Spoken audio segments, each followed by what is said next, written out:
The first snow had begun to fall when Duke Adrian Harrow of Blackmore returned from the war that had nearly ended him.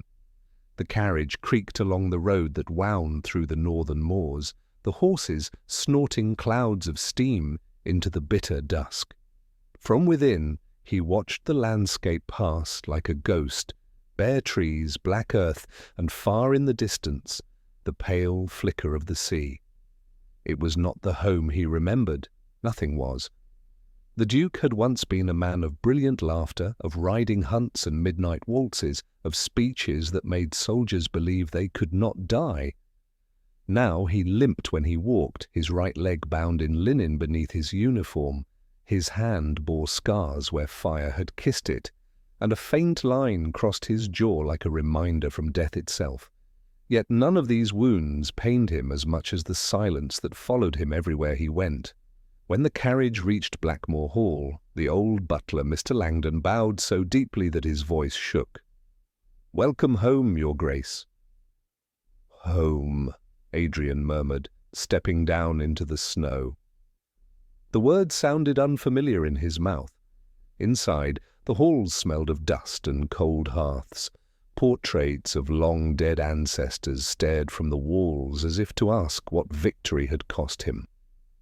He passed through them without looking up, his cane tapping against marble, echoing like a slow heartbeat.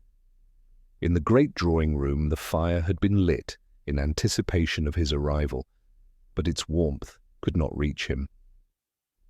He stood before it, staring into the flames, seeing instead the battlefield, mud, smoke, and the faces of men he would never see again. He should have died with them, he thought. It would have been simpler. At dinner he could not eat. The servants whispered in the corridor, pitying their master who now dined alone. Once he had hosted officers and poets, now only the tick of the clock kept him company. He poured himself brandy, his hand trembling slightly as he raised it to his lips. When at last he retired to his chamber, he found his bed made with military precision, as though the house itself feared to displease him. He sat at the edge of it, removed the glove from his right hand, and stared at the ruined skin beneath. The surgeons had told him he was lucky to keep it. Lucky! He closed his eyes. The sound of cannon fire echoed faintly in his memory, the smell of smoke, the screams, the thunder. He pressed his palm against his temple as if he could silence it. Then came a soft knock at the door. He frowned. "Who is it?" "Your Grace," said Mr. Langdon. "Dr. Pritchard has arrived from London with the nurse you requested. Shall I send them up?" "I requested no nurse," Adrian said flatly. "The doctor insisted, Your Grace, for your recovery." Adrian almost told him to send them away. Yet something in the butler's tone, gentle, pleading, stopped him. "Very well," he muttered. 5 minutes." When the door opened again, a tall, grey-haired physician entered, followed by a young woman in a modest cloak. She carried a small satchel and kept her eyes lowered, but even through her shyness there was a steadiness to her. "Your Grace," the doctor said, bowing. "This is Miss Clara Winslow, newly appointed from the Royal Infirmary. She will assist in your therapy." "I require none," Adrian replied, his gaze cold. Clara curtsied, her voice soft but clear. "I only came to ease your pain, my lord. If there is none to ease, then my task will be simple indeed." Something in her calmness unsettled him. Most people flinched beneath his stare. She merely waited. "You've no idea what pain means, Miss Winslow?" Her eyes lifted, and for the first time he saw them, grey-green, like the sea before a storm. "Then perhaps you can teach me," she said quietly. The doctor coughed, sensing tension. "Miss Winslow is under my instruction, Your Grace. She will remain for as long as necessary." Adrian turned away, gripping his cane until his knuckles whitened. "Do as you wish. I have no fight left for argument." When they left, He stood for a long time by the window. Snow drifted through the dark courtyard, soft and unbroken. He could see her below, crossing the path toward the servant's wing, her cloak fluttering like a shadow of warmth against the cold. He told himself she was nothing, just another intrusion in a life already crowded with ghosts. Yet when he closed his eyes that night, he could still see the light in hers. The next morning dawned grey and windless. The chimneys of Blackmore Hall exhaled faint trails of smoke, and the frost turned every window pane into a mirror of pale light. The Duke had risen before dawn, as he always did, restless in body and mind. He sat in the study overlooking the moors, his cane resting against the chair, untouched letters scattered before him. He had not opened one. They were condolences, invitations, reminders of a world he no longer wished to belong to. He was still staring into the blank page of his life when a soft knock interrupted his silence. "Enter," he said without turning. The door creaked open. The air changed, so subtle it almost startled him. "Good morning, Your Grace," came a quiet voice. It was Miss Winslow. She stood in the doorway, modestly dressed in grey, her hair pinned neatly beneath a linen cap. The light from the hall haloed her figure, casting soft edges around her face. She looked, he thought absurdly, like a memory that refused to fade. "I brought your medicine," she said, stepping closer. "The doctor prescribed this for the pain in your leg. May I?" He gestured, without looking up. "If you must."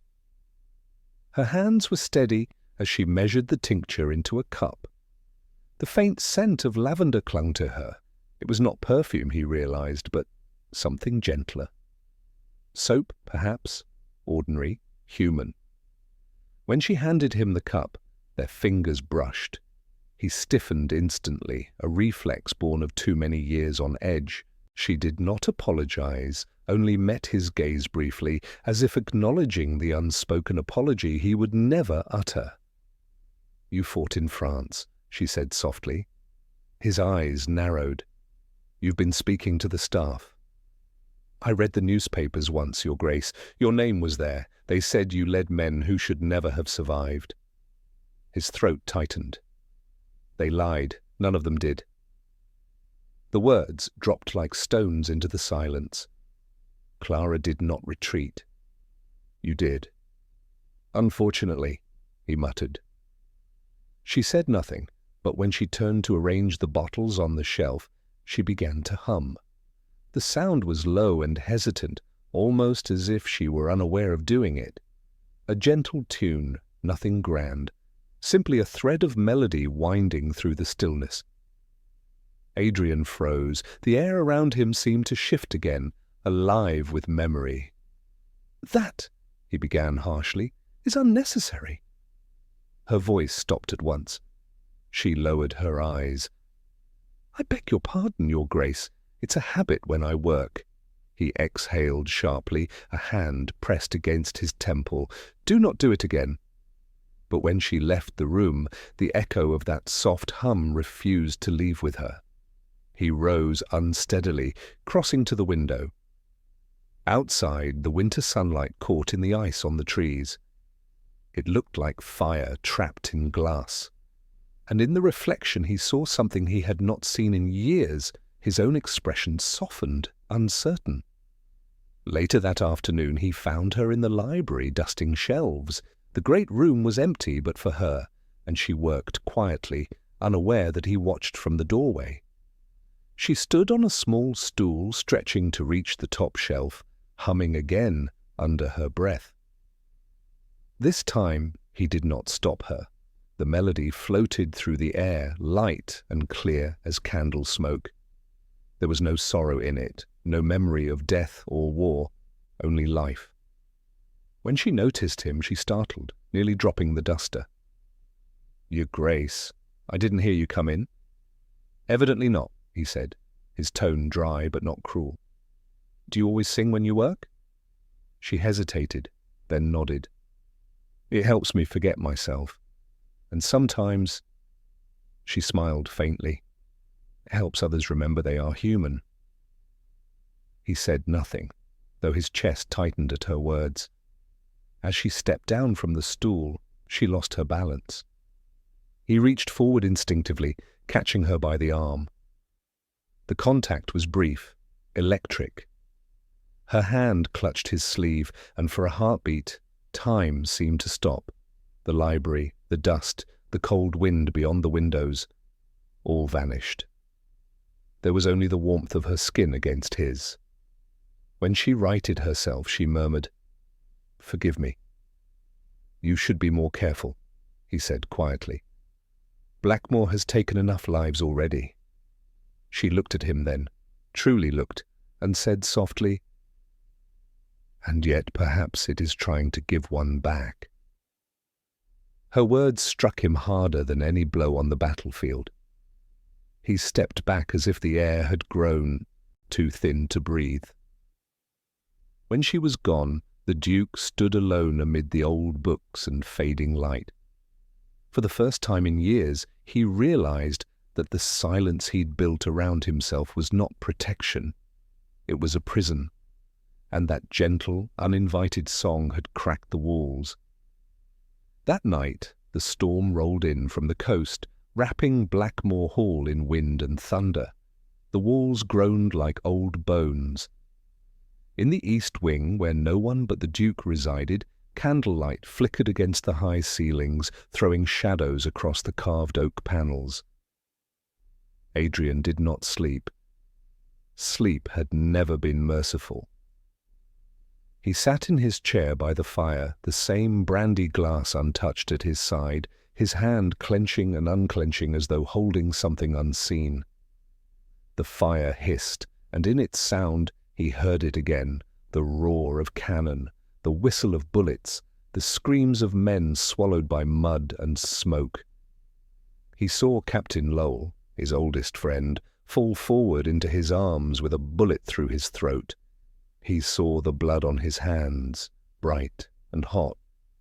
He heard the words he would never forget. "Tell them we held the line for England." The Duke's breath caught. He pressed his palms against his eyes until sparks flared behind them. He wanted silence, but all he heard was war. Then a sound broke through the storm. A knock, soft, hesitant. "Your Grace?" a voice called quietly from the hall. He stiffened. "Miss Winslow, what are you doing awake at this hour?" "I heard—" She hesitated. "You shouting? I thought perhaps you were unwell." He cursed under his breath. He hadn't even realized he'd cried out. "It's nothing. Go back to your quarters." But the door creaked open. She stood there in her night robe, hair unbound, the candle trembling in her hand. Her face, pale and uncertain, glowed with the kind of gentleness that could undo a man. "It didn't sound like nothing," she said softly. Adrian turned away, jaw tight. "You overstep yourself, Miss Winslow." "Then forgive me," she whispered, stepping forward. "But no man should face ghosts alone." He laughed bitterly. "Ghosts? You think I am haunted by phantoms like some superstitious fool?" She didn't flinch. "No, I think you are haunted by memories, which is far worse." The words landed in the quiet like a confession. For a long moment neither spoke. Then, without asking permission, she knelt beside his chair. Her small hands reached for his, the scarred, shaking one he always hid. "Don't," he rasped, trying to pull away. But her grip held firm, steady as a promise. "You survived, Your Grace," she said. "That alone makes you braver than most." He stared at her, bewildered by her courage. No one had touched him since the war. Not truly. Even the doctors had treated him like something fragile, broken, untouchable. But her hands were warm, alive, human. "I lost them all," he said at last, voice breaking. "Every man under my command, Their faces, they do not leave me. I wake and they are here." She bowed her head, her thumb tracing the ridge of the scar across his knuckles. "Then speak their names, let them rest." He hesitated, then one by one he whispered them. Lowell, Byrne, Keating, O'Rourke, Tillman. With each name his voice faltered, softer, until the last came out as barely a breath. When silence returned, it felt lighter somehow. When he finally looked down, he saw tears had gathered in her lashes. "Why do you weep?" he asked roughly. "Because someone should," she said simply. "And perhaps you cannot yet." For a long time he could not speak. The fire burned low, the wind clawed at the windows, and still she sat beside him, her hand never leaving his. It was the first time in years that he did not feel alone in his pain. At last he whispered, "Do you always ignore orders, Miss Winslow?" Her lips curved faintly. "Only when they're wrong, Your Grace." He let out a low, ragged laugh, hoarse but real. The sound startled him. It had been so long since he'd heard his own laughter. When the storm eased, she rose to leave. At the door, she turned once more. "Try to sleep, Your Grace. Tomorrow is another battle, but not the same one." He watched her go, her candlelight fading into the corridor. And as he sat back, eyes closed, he realized that the sound of the sea no longer frightened him. The ghosts were still there, but for the first time he was not afraid to face them. He slept that night. Not long, but deeply. And in his dream he saw her, not on a battlefield, but in a garden of light, humming softly. The next morning, sunlight filtered weakly through the curtains, brushing gold across the frost that lined the window panes. The storm had passed, leaving behind a fragile stillness over Blackmore Hall. For the first time in months, Duke Adrian Harrow did not wake with the sound of gunfire echoing in his mind. Instead, he woke to the distant melody of someone humming in the courtyard below. He rose slowly, every joint reminding him of the years he had spent living on the edge of death. The floorboards creaked as he crossed to the window. Below, he saw Clara Winslow, wrapped in her wool cloak, kneeling beside the overgrown fountain that had long ceased to flow. She was clearing leaves from the stone basin, her hair catching the morning light in faint glimmers of chestnut gold. Something stirred inside him, a feeling almost forgotten. Peace. It frightened him more than any battle ever had. Later that morning, when he entered the great hall, he found her again. She was carrying a basket of herbs from the garden, her cheeks flushed from the cold. He paused at the base of the staircase, watching her. She moved with quiet determination, unafraid of the grandeur or gloom that made most servants tread lightly through these halls. "Miss Winslow," he said at last. She turned, startled but not alarmed. "Your Grace." He nodded toward the basket. "You seem intent on domestic warfare." Her smile was small but real. "Only against neglect, my lord. The gardens deserve to live again." "The gardens are dead," he replied, "like everything else in this place." She hesitated, then said softly, "Then perhaps they only need permission to grow again." He found no answer to that. Over the next weeks, she began taking him outside each morning, insisting the fresh air would strengthen his leg. At first, he resisted, grumbling, limping, leaning too heavily on his cane, but she was persistent in that quiet, maddening way of hers.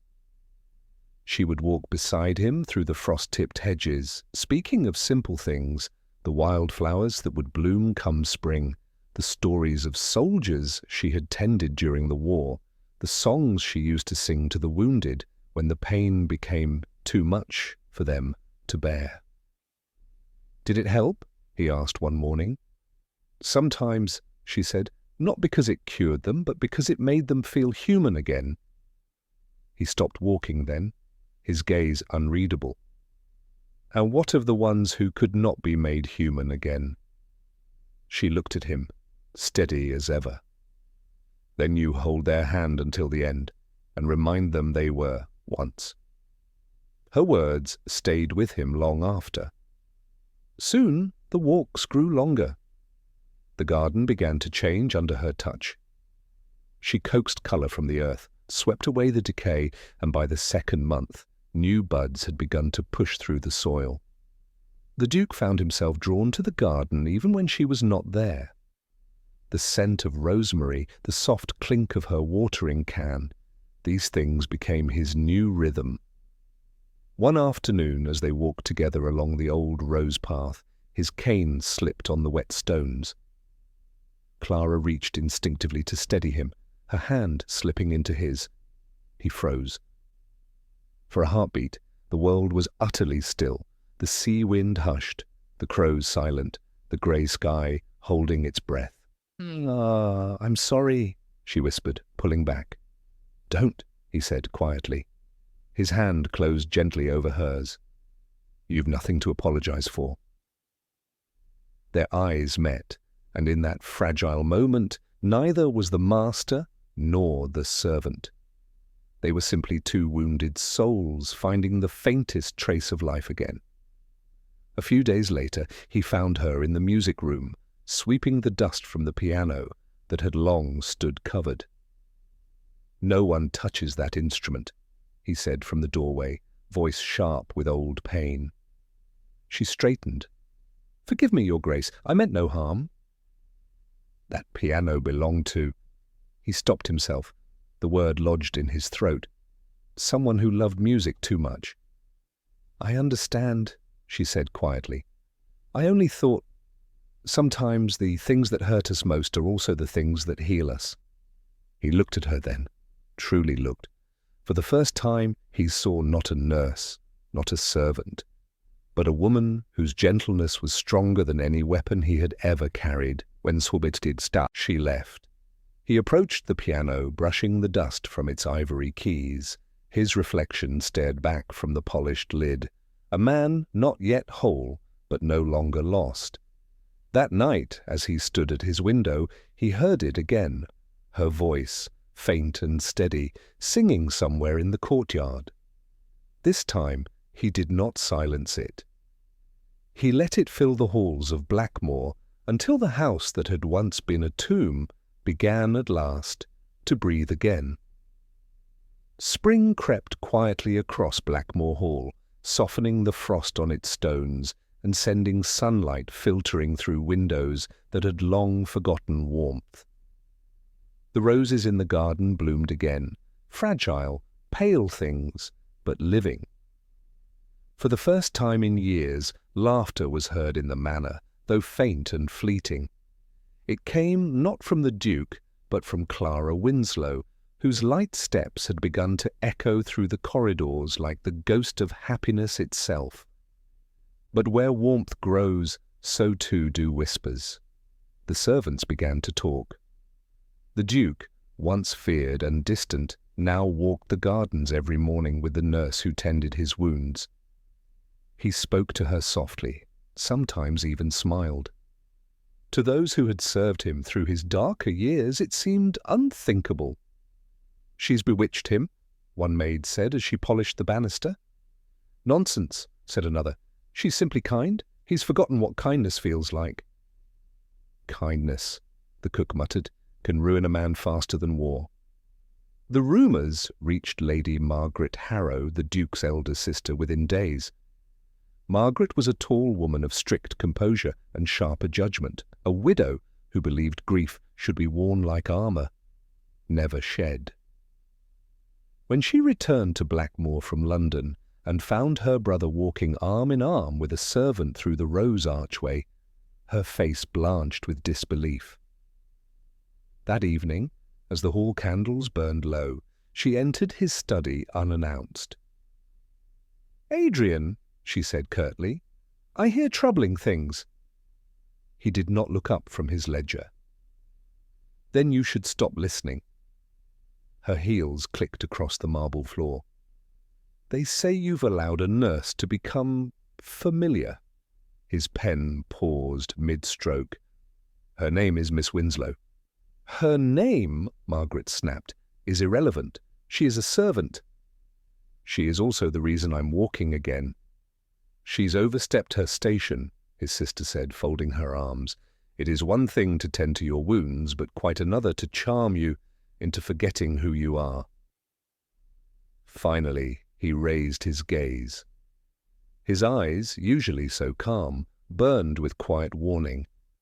"Do not speak of her that way in my house." Margaret drew back slightly, astonished. "You defend her? Adrian, have you lost all sense of propriety?" He rose, wincing slightly as he leaned on his cane. "Propriety kept me alive in battle, did it? No, it kept me chained in silence long after the war was done. Miss Winslow reminds me that I am human again." She stared at him, her voice lowering. "And what will society say when the Duke of Blackmore takes a nurse for company?" "I no longer answer to society," he said simply. Margaret's lips tightened, her eyes softening just a little. "You are my brother. I only wish to protect what remains of your name." He turned away, his voice quiet but final. "My name means nothing without peace, and she brings me that." When she left, she passed Clara in the corridor, a meeting that felt like a cold wind. The older woman's eyes raked over her modest dress, her simple apron, the soft curls framing her face. "You've found clever ways of making yourself indispensable, Miss Winslow," she said coolly. Clara bowed her head. "I only serve as I was hired to, my lady." "See that you remember your place," Margaret said, her voice crisp as winter. That night, Clara avoided the Duke entirely. She took her supper in the servants' hall, ignoring the glances from the others. Her heart ached with shame and confusion. She had never sought his affection, only to heal what she could. And yet, she had felt his warmth, seen the pain behind his guarded eyes, and known that somewhere between silence and song, their souls had begun to meet. The next morning, when Adrian found her in the garden, she did not smile as she usually did. She bowed, formal and distant. "Your Grace." He frowned. "Miss Winslow?" "I think it best," she said softly, "that our walks end here. Your sister has returned, and I've no wish to cause you scandal." He took a slow step toward her. "Do you believe I care what society thinks?" "You should," she whispered. "You are a duke. I am no one." The words struck him harder than any bullet ever had. For a long moment they stood in silence among the roses. The sea wind swept between them, carrying the scent of salt and sorrow. Finally, he said, quietly, "Then perhaps you do not yet understand what it means to be someone to me." She turned away, tears threatening to fall. "Forgive me, Your Grace." When she walked from the garden, it felt to him like the light leaving the world. The halls of Blackmore fell silent once more, and for the first time in months, the Duke felt the weight of loneliness descend again, heavier, crueler, because now he knew what warmth felt like. That night, the fire burned untouched, the piano remained closed, and the house that had begun to breathe once more sank again into stillness. But outside, among the roses she had revived, new buds continued to open, stubborn and bright, as though love itself had taken root too deeply to die. The days that followed felt longer than winters past. The laughter had vanished from Blackmore Hall, replaced once more by the whisper of rain against glass and the hollow echo of the Duke's cane in empty corridors. Adrian told himself he had done nothing wrong, that a duke must maintain distance, that affection toward a servant was folly. But every time he Past the gardens, every time he saw the ghost of her presence lingering in the breeze, the truth clawed at him. He missed her. He stopped walking outside. He stopped reading. He stopped healing. Mrs. Langdon, the old housekeeper, noticed first. "The roses are drooping again, Your Grace," she said one morning as she placed his breakfast tray beside him. He did not look up.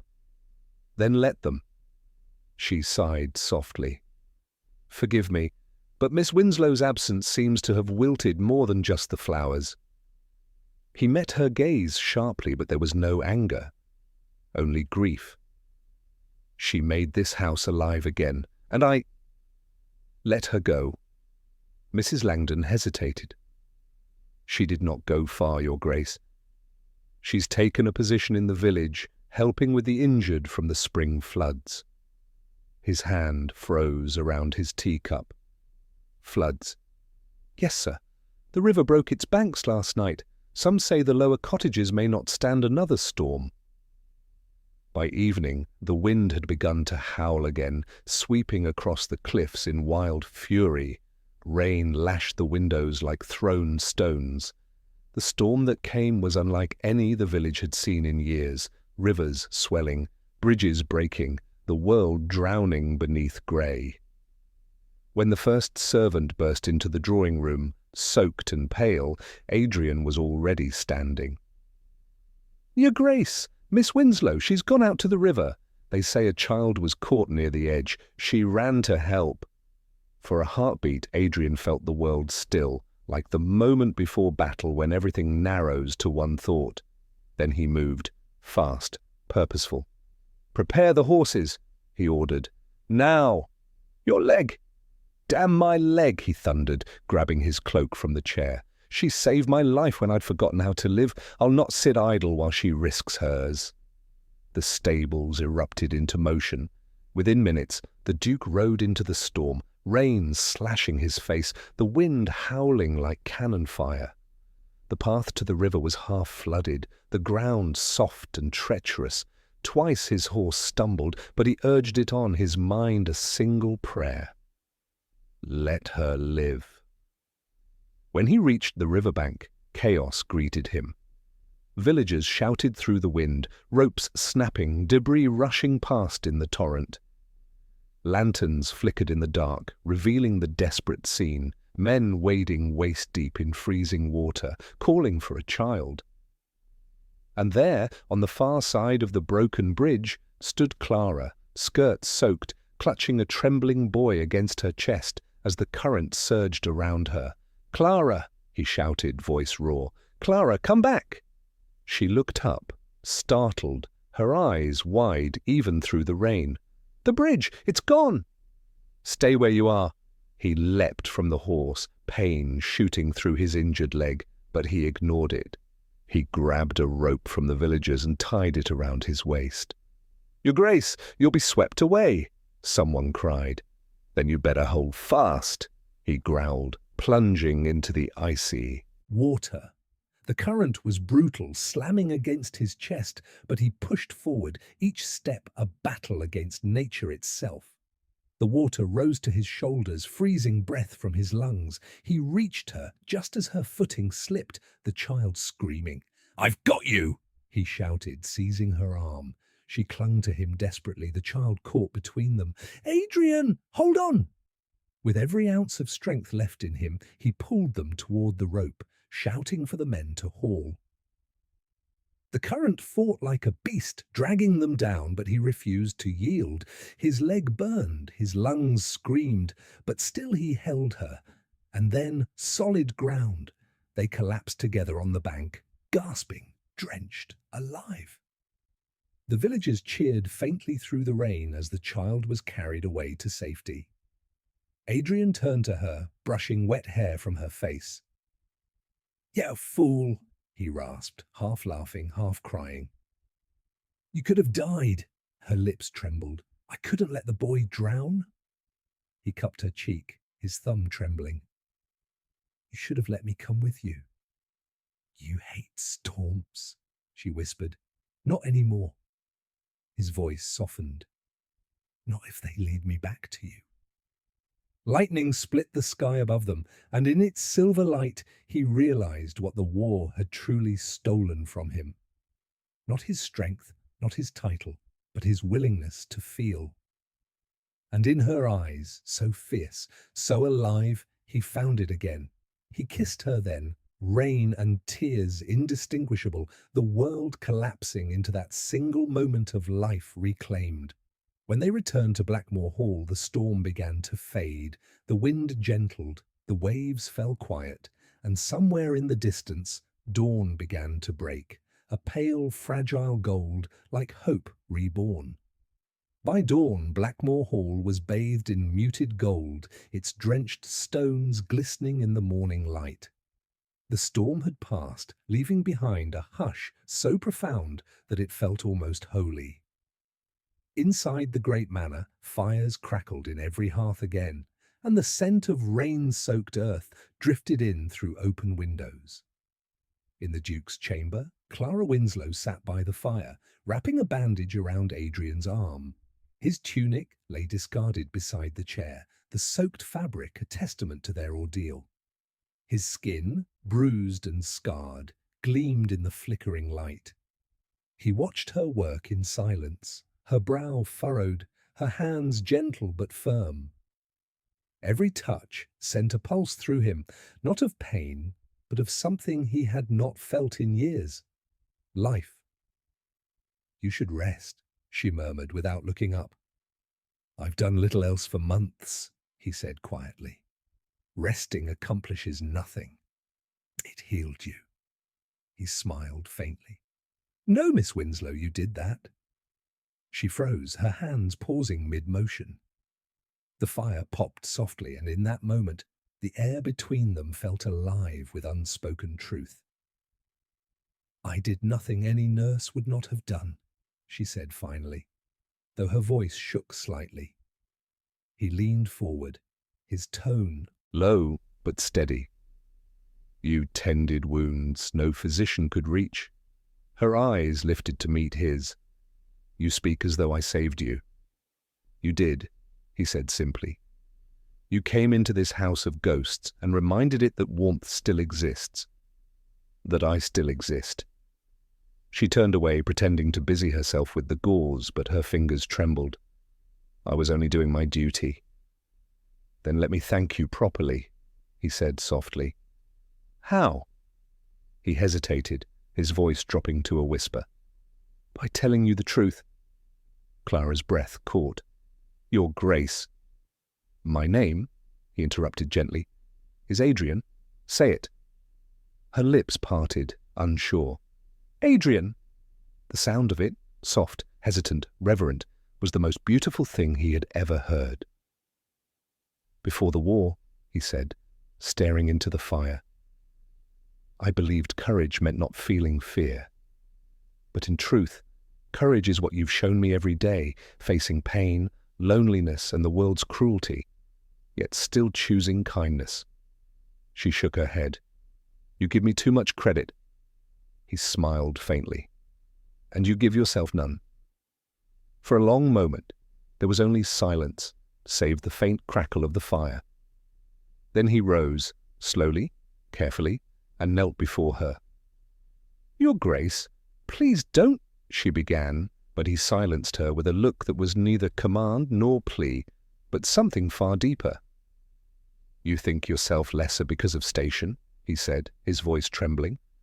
"Because you wear plain cloth and I wear a title. But you are the bravest soul I've ever known. You faced my darkness without fear. You looked at my scars and did not turn away." She stared at him, tears gathering in her lashes. "You don't know what you're saying." "I do," he said fiercely. "I lost everything in war, my friends, my faith, my will to live. And then you came, and I felt the first heartbeat of peace I'd known in years. You reached into the ruins and found a man who thought himself beyond saving." Her lips trembled. "Adrian." He reached up, his scarred hand cupping her cheek. "You once told me that no man should face ghosts alone. I tell you now, neither should a woman. Let me face yours as you've faced mine." Tears slid down her cheeks. "I am not fit to stand beside you." He smiled through his own, voice breaking softly. "Then I shall kneel until you believe you are." She covered his hand with hers, trembling. "If you keep speaking like this, Your Grace, I fear I shall never leave this room again." "Then stay," he whispered. "Stay, Clara." For a heartbeat, neither moved. The world seemed to shrink to that one fragile instant, the warmth of the fire, the scent of rain, the echo of her name on his lips. When she leaned forward, her forehead resting against his, the tears that fell between them were not of sorrow, but release. He tilted her chin gently, his breath brushing hers, and when their lips met, it was not the desperate hunger of longing, but the quiet certainty of home. Outside, the morning light spilled through the windows, gilding them both in gold. Somewhere in the distance, the first songbird of spring began to sing, and for the first time in years, the Duke of Blackmore smiled, not the brittle smile of duty or survival, but one born of love rediscovered. The days that followed the storm carried a stillness so pure that it seemed as though even time had paused to listen. The sea no longer roared, it whispered. The wind no longer howled, it hummed softly through the gardens that had once been wild with neglect. Life had returned to Blackmore Hall, quietly and completely. It began with the Duke. Each morning, Adrian Harrow rose before dawn and walked through the corridors that once echoed only with loneliness. His limp was lighter now, his steps sure. He carried no cane. The servants watched him in astonishment, how his shoulders, once bowed under invisible weight, now stood straight again. How his gaze no longer drifted toward the shadows, but toward the light that poured from the east-facing windows. In the gardens, where frost had once reigned, new colours bloomed. Roses climbed the stone walls, lilies stretched toward the sun, and the fountain that Clara had cleared months ago now ran with clean water again. The manor breathed, alive and awake. He found her there one morning, tending to the roses. Her hair was unbound, catching the sunlight like threads of amber. She knelt among the blossoms, humming softly, the same melody he had once forbidden in this house. Now it was the heart of it. "Good morning, Clara," he said, his voice warm. She looked up, smiling in a way that made his heart stutter. "Your Grace?" "Adrian," he corrected gently. She rose, brushing dirt from her hands. "You shouldn't be walking without support." "Then it's a good thing I have something far better to lean on," he said, offering his arm. Her laugh was quiet, breathless. She slipped her hand into his. They walked together through the garden, the air sweet with roses. The silence between them was no longer heavy, it was full. Every glance, every touch spoke of a peace they both had earned. When they reached the fountain, she stopped, turning to face him. "You've changed everything," she said softly. He smiled. "No, you have. You brought music back to this house and to me." "I only sang," she whispered. "And I only listened," he replied. "But somewhere between your song and my silence, I found myself again." She looked down, her fingers tracing the edge of the fountain. "Your sister will never approve." Adrian's gaze softened. "Then she may learn to live in a world where happiness matters more than heritage." Clara's eyes shimmered with uncertainty. "And what of society?" He stepped closer, the sunlight spilling over them both. "Let them gossip. Let them sneer. I have faced cannon fire and death itself. Do you think whispers frighten me?" She laughed then, a sound that filled the garden like music. He caught her hand, holding it to his chest. Do you feel that? He asked. That is what you've done. You've made this heart remember how to beat. Her tears came freely now. And you, Adrian, you've shown me that love is not given by birth but by courage. He smiled, brushing a tear from her cheek. Then let us be brave together. That afternoon, the manor bells rang for the first time in years. The servants gathered in astonishment as the Duke and Miss Winslow stood before the chapel altar, their hands joined beneath the painted glass. The light that poured through the windows bathed them in hues of crimson and gold like a benediction. When the vicar pronounced them husband and wife, Adrian looked at her as if the whole world had narrowed to that single moment. He leaned forward, pressing his forehead to hers, whispering, "You once said no man should face ghosts alone. Now, I never will." Outside, the villagers waited along the path, tossing petals into the air as they emerged. Some whispered in disbelief, others smiled. For all his titles and battles, the Duke of Blackmore had found peace not in power, but in love. In the weeks that followed, the transformation spread beyond the manor. The Duke funded new homes for wounded soldiers, opened schools in the village, and turned the once feared Blackmore Hall into a place of refuge and renewal. Every evening, as the sun dipped into the sea, Clara would sit at the piano, the same one she had once been forbidden to touch, and play the lullaby she had sung on her first night in the manor. Adrian would stand beside her, one hand resting lightly on her shoulder, eyes closed in quiet gratitude. Sometimes she would glance up and find him smiling at her, not the broken, haunted man she had met, but the one he was always meant to be. And when the music faded and the last light of the day touched his scarred face, she would whisper the words that had once been too impossible to imagine. "You're home now, my love." And he would answer, with the soft certainty of a man reborn, "Because of you, Clara. Always because of you." The camera would linger, if this were a story told on screen, on the image of them standing by the open window, his hand entwined with hers, the sea wind carrying her melody into the fading light. The war had taken his strength, his faith, his hope. But her touch had given him something greater than all three: life.